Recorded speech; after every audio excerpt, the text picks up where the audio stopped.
नमस्कार, आप सभी का स्वागत है आज की इस वीडियो में। संस्कृत का प्रैक्टिस सेट नंबर 2 रहेगा। इसके पहले एक प्रैक्टिस सेट ऑलरेडी अपलोड हो चुका है और कई सारी थ्योरी हमने आपको पढ़ा दी। संस्कृत के अंतर्गत वर्णमाला और भी बहुत सारे टॉपिक हमने कवर कर लिए हैं। तो ये टेस्ट रहेगा, टेस्ट लगाइए, देखिए कि आपने जो थ्योरी पढ़ी है उनसे कितने प्रश्नों के आंसर आप ठीक से कर पा रहे हैं। उसके अलावा कौन कौन से टॉपिक और आपको पढ़ना है, इससे आपको पता चलेगा। तो पहला प्रश्न है आपके सामने, बाह्य प्रयत्न के भेद हैं। कितने प्रकार का होता है बाह्य प्रयत्न? तो यहाँ पे देखिए, प्रत्यय मत पढ़िएगा इसको, ये प्रयत्न लिखा है, ठीक है। प्रयत्न 2 प्रकार का होता है संस्कृत में, बाह्य प्रयत्न और अभ्यंतर प्रयत्न, ठीक है। तो बाह्य प्रयत्न कितने प्रकार का होगा? यहाँ पे क्वेश्चन नंबर 1 के लिए आंसर जाएगा 11 प्रकार के होते हैं। इसका डिटेल वीडियो ऑलरेडी अपलोड हो चुका है, अगर आपने नहीं देखा तो ऊपर आई बटन में मिल जाएगा, देख लीजिएगा। अंगा का उच्चारण स्थान क्या होगा? दंत, कंठ, नासिका या फिर कंठ प्लस नासिका यानी कंठ नासिका। तो क्वेश्चन नंबर 2 आंसर जाएगा यहाँ पे ऑप्शन नंबर डी के साथ। अंगा का उच्चारण स्थान क्या होगा? कंठ नासिका। तीसरा प्रश्न, अभी प्रत्याहार आपको नहीं पढ़ाया गया है तो जल्दी उसका वीडियो आपको मिल जाएगा। एच प्रत्याहार में वर्ण होते हैं। एच प्रत्याहार में कौन कौन से वर्ण होंगे ये आपसे पूछा जा रहा है क्वेश्चन नंबर 3 में। तो एच में आपका आ जाएगा ए, ओ, ऐ, औ। आंसर आएगा यहाँ पे ऑप्शन नंबर ए के साथ। दिगंबर का संधि विच्छेद क्या होगा? दिक् प्लस अंबर, दिक् प्लस अंबरः, दिक् प्लस अंबरः या फिर दिग प्लस अंबर। देखिए यहाँ पे पहली बात करेक्शन कर लीजिएगा, यहाँ पे गा होगा, ठीक है। और इस प्रश्न का जो आंसर जाएगा क्वेश्चन नंबर 4 के लिए वो होगा बी वाला। का के नीचे हलंत लगना जरूरी है। अगर आपसे पूछा जाए संधि का नाम कौन सा होगा, यहाँ पे कौन सी संधि होगी, तो ये व्यंजन संधि का उदाहरण है। क्वेश्चन नंबर 5 दिखिएगा, राम लक्ष्मणों पद में समास है। अव्ययीभाव समास, तत्पुरुष समास, बहुब्रीहि समास, द्वंद्व समास। तो जहाँ पे दोनों पद प्रधान हो वहाँ पे कौन सा समास होता है? द्वंद्व समास। राम और लक्ष्मण यहाँ पे दोनों ही पद प्रधान हैं। उत्तर जाएगा यहाँ पे ऑप्शन नंबर डी के साथ। अगला प्रश्न देखिए, कौन सी धातु 16 द्विकर्मक धातुओं के अंतर्गत नहीं आती? जी, मत, कृ, प्रश्न। क्वेश्चन नंबर 6 आपके सामने। तो क्री जो है ये 16 द्विकर्मक धातुओं के अंतर्गत नहीं आती। 16 द्विकर्मक धातुएं कौन कौन सी हैं यहाँ पे आप पढ़ सकते हैं। अगला प्रश्न देखिएगा, क्वेश्चन नंबर 7, हरेक उद्धत पद में किस सूत्र से चतुर्थी विभक्ति हुई है? क्वेश्चन में ही आंसर छिपा हुआ है, अगर आप ढंग से देखेंगे तो यहाँ पे आप देख सकते हैं, क्रुद्ध, दुहेर्ष, अ, सोयार्थानाम, यम, प्रतिकोपा। आंसर जाएगा यहाँ पे ऑप्शन नंबर डी के साथ। ये सूत्र होता है, इसमें हम आपको कुछ अलग से नहीं बता सकते। गुरुवे किस विभक्ति एवं वचन का रूप है? तो आपको सभी रूप याद करने होंगे। अच्छे नंबर अगर आपको लाना है तो इस टॉपिक से 2 प्रश्न पूछा जाता है। गुरुवे, तो गुरु, गुरुम, गुरुणा, गुरुवे। गुरु, गुरुम, गुरुणा, गुरुवे। आंसर क्या जाएगा यहाँ पे? चतुर्थी। चतुर्थी विभक्ति एक वचन का यह रूप है, गुरुवे। सब आपको डिटेल वीडियो मिलेगा हर टॉपिक का। जुड़े रहिए चैनल के साथ। वीडियो पसंद आया तो लाइक, शेयर, सब्सक्राइब कर दीजिएगा। क्वेश्चन नंबर 9 आपके सामने, लिट लकार किससे संबंधित है? वर्तमान काल, भविष्यत काल, आज्ञार्थक या फिर भूतकाल। तो लिट लकार का संबंध किससे होगा? भविष्य काल से। उत्तर जाएगा यहाँ पे 9 के लिए ऑप्शन नंबर बी के साथ। प्रच्छेव किस पुरुष व वचन का रूप है? क्वेश्चन नंबर 10 आपके सामने। तो प्रच्छेव उत्तम पुरुष द्विवचन का रूप है। आंसर जाएगा यहाँ पे ऑप्शन नंबर डी के साथ। 11 से 15 तक यहाँ पे गद्यांश दिया हुआ है। तो चलिए प्रश्न, तो क्वेश्चन नंबर 11 से और 15 तक आपको करना है पैराग्राफ वाले क्वेश्चंस। तो यहाँ पे पैराग्राफ पढ़ लेते हैं, इसका अर्थ बता देते हैं, जिससे आपको पैराग्राफ समझने में आसानी रहे। कहा जा रहा है, प्रारंभते न खलु विघ्न भयन नीचे, पारभ्य विघ्न हिता विरमंति मध्या, विघ्न मुहुर्मुहुरपि प्रतिहन्यमानाः, प्रारब्ध मुक्त मजनाः न परित्यजन्ति। इसका मतलब क्या हुआ? इसका मतलब ये है कि प्रारब्धते न खलु विघ्न भय, मतलब जो नीच कोटि के लोग होते हैं, नीच का मतलब किसी जाति से नहीं कि आप नीची जाति से हैं, ऐसा कुछ नहीं। सोच आपकी जो है, जो ऐसे लोग होते हैं जिनकी सोच थोड़ा सा नीच, निम्न कोटि की होती है, वो क्या करते हैं? किसी कार्य को शुरू ही नहीं करते हैं, प्रारंभ ही नहीं करते हैं। क्या जा रहा है ना, प्रारंभते न खलु, तो प्रारंभ ही नहीं करते। उनको डर रहता है कि कहीं ऐसा ना हो कि सब बेकार हो जाए, है ना। जैसे आपको ही पढ़ाई करनी है, आप पढ़ाई शुरू ही नहीं कर रहे हैं, सोचते हैं क्या फ़ायदा पढ़ने से, परीक्षा तो होनी नहीं है कोई, नौकरी मिलनी नहीं है, पढ़ने से क्या फ़ायदा। तो ऐसे लोग क्या करते हैं, कार्य को शुरू ही नहीं करते हैं। तो ये हो गए पहले प्रकार के व्यक्ति। मध्या वाले क्या करते हैं, मध्या वाले क्या करते हैं, कार्य शुरू तो कर देते हैं, प्रारंभ कार्य शुरू तो कर देते हैं, लेकिन विघ्नहिता मतलब कोई बाधा आ गई तो फिर क्या है, बाधा आने पर कार्य को बंद कर देते हैं बीच में ही। ये दूसरे प्रकार के व्यक्ति हो गए।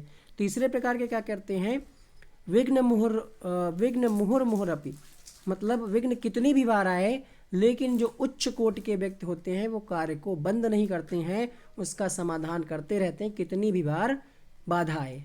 समझ में आया। अब इसके क्वेश्चंस देखिए। उपर्युक्त श्लोक किस ग्रंथ से उद्धृत है। तो ये तो थोड़ा सा साहित्य से प्रश्न है, इसका आंसर याद कर लीजिए आप। ये श्लोक जो लिया गया है वो नीति शतकम से लिया गया है। 11 का ऑप्शन नंबर 20 सही होगा। नीति शतकम किसका ग्रंथ है, तो भर्तहरि का ग्रंथ है ये भी ध्यान दीजिएगा। तो यहाँ पे बी ऑप्शन जाएगा सही। 12वां प्रश्न देखिएगा, विघ्न के भय से किस तरह के प्राणी कार्य को आरंभ ही नहीं करते हैं।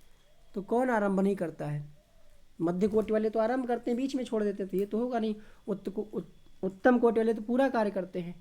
तो क्वेश्चन नंबर 12 में जो आंसर जाएगा वो जाएगा बी के साथ, अधम कोटि। बीच वाले जो होते हैं कार्य प्रारंभ तो कर देते हैं, लेकिन जैसे ही कोई बाधा आई, जैसे आप पढ़ाई स्टार्ट की, आपको लगा कि हाँ हमें पढ़ना चाहिए, लेकिन जैसे ही आपको क्या लगा, कोई भी बाधा आई, बारिश होने लगी या कहीं जाना पड़ गया, फैमिली वालों ने कुछ काम कह दिया, तो आप वहाँ पे बहाने देंगे कि अरे हमारी तो पढ़ाई हो ही नहीं पाती है, घर में काम लगा रहता है, ये है वो है, आप काम को पढ़ना बंद कर देते हैं। तो ये होते हैं मध्यम कोटि वाले। तो आंसर जाएगा यहाँ पे क्वेश्चन नंबर 12 के लिए ऑप्शन नंबर बी के साथ। 13वां प्रश्न देखिए, श्रेष्ठ पुरुष विघ्नों के बार बार आने पर भी क्या करते हैं, अधूरा छोड़ देते हैं, प्रारंभ ही नहीं करते हैं, पूरा करते हैं, या फिर कुछ भी नहीं करते। तो आपको बताया भी हमने आपको, इसीलिए पहले व्याख्या बता दी, कार्य को पूरा करते हैं। आंसर जाएगा सी के साथ। उपर्युक्त श्लोक का शीर्षक क्या होगा। तो कर्म की बात कही गई है कार्य से संबंधित, परोपकार की कोई बात तो कही नहीं गई, दयालुता की कोई बात नहीं कही गई। तो आंसर किसके साथ जाएगा, कर्मशीलता के साथ। प्रश्न संख्या 15, इस श्लोक में कितने कोटि के मनुष्य बताए हैं। तो हमने 3 प्रकार के बताए, एक वो जो काम शुरू ही नहीं करते, एक वो जो बीच में छोड़ देते हैं, और तीसरे उत्तम कोटि के व्यक्तित्व वाले लोग जो किसी भी कंडीशन में कोई भी समस्या है कार्य को जारी रखते हैं। तो यहाँ पे तीसरा ऑप्शन सही होगा। चलिए अगला प्रश्न देखिए। प्रश्न संख्या 16 आपके सामने है, लघु सिद्धांत कौमुदी के रचनाकार कौन है। 16वां प्रश्न, लघु सिद्धांत कौमुदी किसकी रचना है। तो ये है वरदराजाचार्य की। तो आंसर जाएगा यहाँ पे ऑप्शन नंबर बी के साथ। अगला प्रश्न देखिएगा, क्वेश्चन नंबर 17, पट धातु में सत्र प्रत्यय लगाने पर रूप बनेगा। तो ये हो जाएगा आपका पठन। आंसर जाएगा ऑप्शन नंबर बी के साथ। त्वया पत्रम लिख्यते, कर्मवाच्य को कृत्यवाच्य में परिवर्तित करना है। त्वया का क्या हो जाएगा यहाँ पे, त्वया का हो जाएगा त्वम, पत्रम का पत्रम ही रहेगा, लिख्यते का क्या हो जाएगा लिखसी। तो आंसर जाएगा 18 के लिए ऑप्शन नंबर डी के साथ। मेरे साथ मेरा मित्र विद्यालय आता है, इसका अनुवाद क्या होगा। तो मेरे साथ का संस्कृत में क्या कहेंगे आप, मेरे साथ का मतलब है मया। तो मया वाले ऑप्शन सही होंगे, माया और माहम नहीं होगा।